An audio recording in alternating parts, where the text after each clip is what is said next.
their wealth as a witness. Omutau, the player that like I once had more than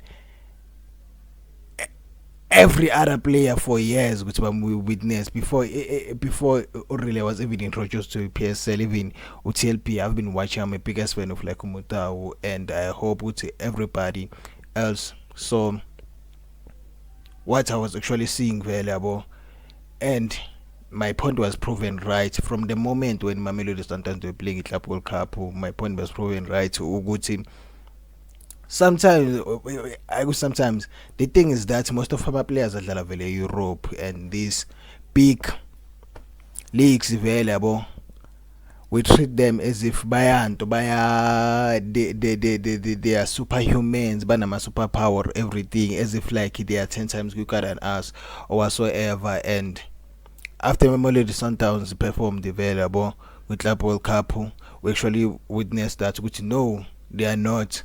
Yeah, boy. And then in our my Bafana when Hugo Pro started to not being afraid and believe in the boys well, and we play the type of football, let's say it's level must qualify available. The boys showed Uguti they are not, we're not playing against Ama robots available and the rest of African teams.